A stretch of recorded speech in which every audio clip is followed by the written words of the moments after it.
अस्सलामु अलैकुम वरहमतुल्लाहि वबरकातुहू। औज़ु बिल्लाहि मिनश शैतानिर रजीम। बिस्मिल्लाहिर रहमानिर रहीम। अल्लाहुम्मा अज्जिल li वलिय्यिकल फरज। अल्लाहुम्मा सल्लि अला मुहम्मदिन व आलि मुहम्मद।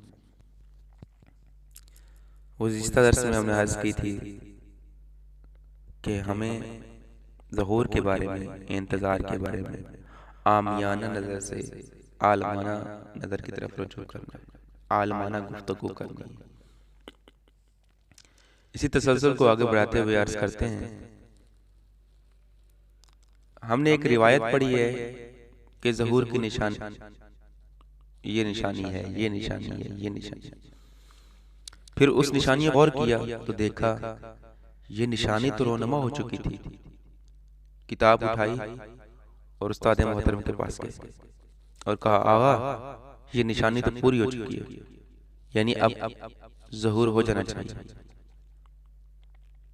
आगा ने कहा, हाँ ये अलामत तो हम देख रहे हैं, बिल्कुल। क्या अब ज़हूर हो जाएगा? हमने कहा, जी हाँ, हो तो जाना चाहिए। यानी ये जो जुमा है, जुमा आ रहा है, हो सकता है इस जुमे को ज़हूर हो जाए, है ना? उस्ताद ज़हीन थे, कुछ समझाना चाह, मैं भी उन्हें अब उन्होंने कहा, मौलाना तो जुमे को आना है ना? मैंने कहा रिवायत के मुताबिक तो ऐसा ही है, और आज बुध है। अब क्योंकि ये अलामत वाक़ई हो चुकी है, उस्ताद का जुमला सुनिएगा, अब क्योंकि ये अलामत वाक़ई हो चुकी है तो अच्छा सा शेड्यूल बना लें कि इस जुमे तक हम आमादा हो जाएं। मैंने फिर उनकी तरफ देखा, कहा जो जुमे तक आमादा तो हो जाना चाहिए। फिर उन्होंने अजीब सवाल किया, कहा लेकिन अगर आज रात ही इज़राइल तुम्हारी जान निकाल ले तो क्या तो अफसोस होगा कि ये क्या हो गया है? मैं तो ज़हूर के लिए आमादा हो रहा था। अब उन्होंने जवाब दिया, यही तो अहम नुक्ता है कि अगर तुम आमादा हो जाओ तो कोई फर्क ना पड़ेगा कि आज रात ही मर जाओ, फिर भी तुम्हें अफसोस ना होगा। उस्ताद ये कहना चाह रहे थे कि जितना इंसान मौत के लिए आमादा रहता है उतना ही वो ज़हूर के लिए आमादा रहता है। अगर आज तुम्हें मरते हुए इज़राइल से डर नहीं लगेगा तो जुमे को जब हजरत मेहदी आएंगे तब भी तुम्हें उनकी नुसरत करते डर नहीं लगेगा। इससे ये नतीजा भी निकलता है कि इंतजार फरज अपने इरफानी मफ़हूम से जुदा नहीं है, और ये इंतजार इंसानी दुनियावी मादी मफ़हूम से इलाहिदा नहीं है।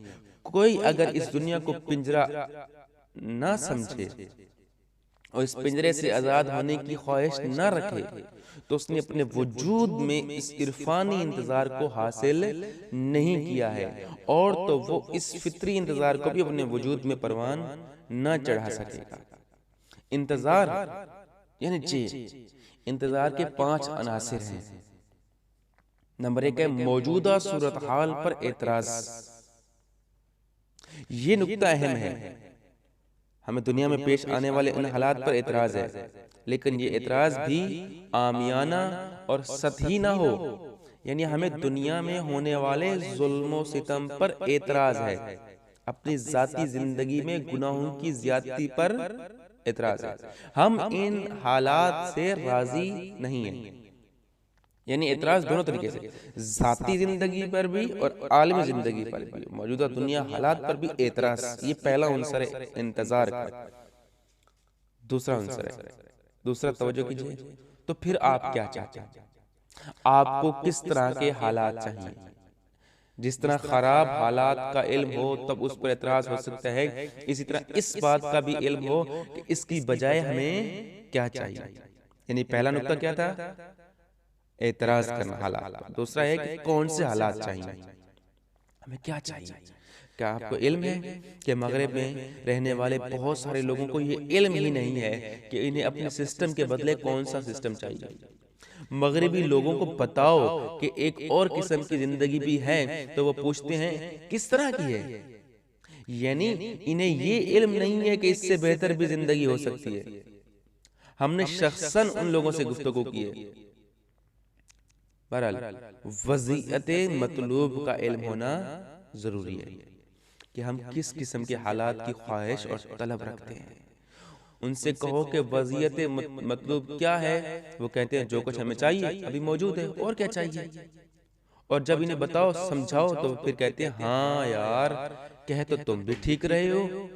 तो फिर इनमें शक पैदा होता है और वो सोचना शुरू करते हैं। ये दूसरा मरहला है, यानी मतलूब हालात का सोचना, उसकी तरफ सफर करना। और तीसरा नुक्ता है, हम ये अकीदा रखते हैं कि जिन हालात और हुकूमत और अदालत की हम ख्वाहिश रखते हैं वो एक दिन कायम होने वाली है। हम पुरुउम्मीद हैं कि यह हकीकत है, लेकिन सच तो ये है कि थोड़ा सा सोचने के बाद इंसान शक करना शुरू कर देता है, क्या वाकई ऐसा मुमकिन है? क्या वाकई ऐसा मुमकिन है? ये तीसरा आंसर था। चौथा आंसर ये है कि जो हुकूमत और हालात में तलब कर रहा हूँ मैं उससे मोहब्बत करता हूँ। उसका क्या मतलब है? हम दुआ करते हैं अल्लाहुम्मा अज्जिल वलियकल फरज इलाही आमीन। इस इलाही आमीन का क्या मतलब है? हाँ खुदाया मैं राजी हूँ कि फर्ज हो जाए, बस राजी हूँ, बस राजी हो। सिर्फ राजी होना ये काफी नहीं है, बल्कि खुदा की मिन्नतें करो, इल्तमास करो, गिड़गिड़ाओ, नुदबा करो। राजी होने के अलावा पूरे वजूद से खुदे फर्ज को तलब करो। हमसे ज्यादातर लोग राजी जरूर हैं कि मौला आ जाए, औका आ जाए, लेकिन खुदा से इल्तमास नहीं करते, इल्तजा नहीं करते। यानी ऐसा है कि मैं तुमसे सवाल करूं, क्या तुम पसंद करते हो कि मौला को देखो? तो तुम जवाब दो हाँ, काफी दिलचस्प होगा। दिलचस्प? सिर्फ दिलचस्पी की हद तक उन क़यामत का मुंतज़िर होना काफी नहीं है। अपने दिलों में झांकें कि आप इस हुकूमत के कयाम से कितनी मोहब्बत रखते हैं। ये पांचवा आंसर था। अब तवज्जो कीजिए, एक मिसाल के जरिए आपको समझाना चाहूंगा। आप में से कौन कौन जन्नत देखना चाहता है? मैं तो नहीं देखना चाहता। पता है क्यों? पहला नुक्ता तो ये है कि इंसान तब उस जन्नत को देखे जब उसे खुदा से इतनी मोहब्बत हो जाए कि उस जन्नत की तारीफ कर सके, कहे खुदाया मैं तुम पर कुर्बान कि तूने मेरे लिए कैसी जन्नत बनाई है। जब मैं खुदा की और उसकी जन्नत की अहमियत को समझ सकूं, बंदे खुदा से इतनी मोहब्बत करे, बंदा खुदा से इतनी मोहब्बत करे कि उसे इतना ज़ौक़ और शौक़ हो जन्नत देखने का कि खुदाया आखिर तूने मेरे लिए क्या बनाया है। और तब ही मैं जन्नत के बारे में ऐसा महसूस कर सकूंगा जब खुदा मेरे लिए अहम हो जाए, मुझे खुदा की कद्र हो, फिर वो जन्नत जिसकी खुदा ने इतनी तारीफ की है मेरे लिए अहम हो जाएगी। दुवम ये कि जन्नत को देखने का फायदा तब होगा कि मैं खुद अपनी अहमियत को समझता हूँ, अपने आप को सस्ता ना समझूं। ये मैं हूँ, मैं अहम हूँ। मैं क्यों इस खराब दुनिया में जिंदगी गुजार रहा हूँ? मैं तो इस जन्नत में जाना चाहता हूँ जिसकी खुदा ने तारीफ की है।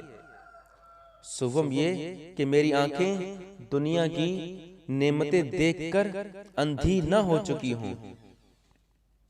दुनिया की रंगीनियों में खुदाया इस दुनिया से छोटा सा घर दे दे।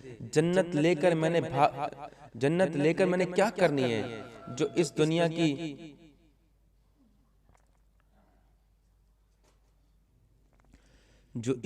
में नेमतों के पीछे भाग रहा हो, उसके पास तो वक्त ही नहीं होगा कि वो जन्नत के बारे में सोच सके। तुम जन्नत में जाना चाहते हो? जन्नत में किस तरह का और कहां पे अपना घर बनाना पसंद करोगे? आगा छोड़ो ये सब, हमें तो जन्नत में छोटा सा टुकड़ा भी मिल जाए तो काफी है। आगा पता है 1000 शमसी साल का फर्क है जन्नत के एक सिरे से दूसरे सिरे तक। फैसला तो करो, सोचो तो कहां रहना पसंद करोगे? कहते हैं आगा क्या फर्क पड़ता है? ऐसे लोग जिन्हें कोई फर्क नहीं पड़ता, जिन्हें जन्नत में छोटा सा टुकड़ा मिल जाए, कहते हैं काफी है। उन लोगों के बारे में मैं क्या कहूं? बस यही कहूंगा कि ये जन्नत में रहने वाले जहन्नमी हैं। तुम जिन हालात और हुकूमत के क़याम की ख्वाहिश रखते हो, क्या सोचते हो कि वो हालात और हुकूमत कैसी होनी चाहिए? मतलूब वज़इयत से मुराद वो मतलूब हालात हैं जिन हालात की आप तालिब हैं, जिन हालात की आप दरख्वास्त कर रहे हैं, उनसे निहायत गहरी मोहब्बत होना बहुत ज़रूरी है। आपको लगता है कि हर मजलूम, हर महरूम जो अभी इस आदिल माशरे से मोहब्बत रखता है वो मुंतज़िर नहीं है, बल्कि इमाम ज़माना के मुंतज़िर महदवी माशरे के आशिक हैं, अदालत से भी इश्क रखते हैं। यानी सिर्फ खाली राजी नहीं है, बल्कि ये अदालत कायम हो जाए, बल्कि इस अदालत का और इंसानियत का ऐसा इश्क है उनके वजूद में कि उनकी ज़ात से छलकता है। अदालत का ये इश्क आखिरी उनसर है इंतजार के लिए। अदालत का ये इश्क इस बात का बाइस बनता है कि फर्ज तक पहुंचने के लिए मुंतज़िर तगदो करे, जदोजहद करे, अमल करे। यानी जब तक आप कोई काम अंजाम ना देंगे, पता ना लगेगा कि आपका इश्क इस चीज के साथ कितना गहरा है। ये इंतजार के 5 अनासिर हैं। जब ये 5 अनासिर हासिल हो जाएंगे तो हम कहेंगे बशर महदी फातिमा का मुंतज़िर है। वस्सलाम अलैकुम वरहमतुल्लाहि वबरकातुहू।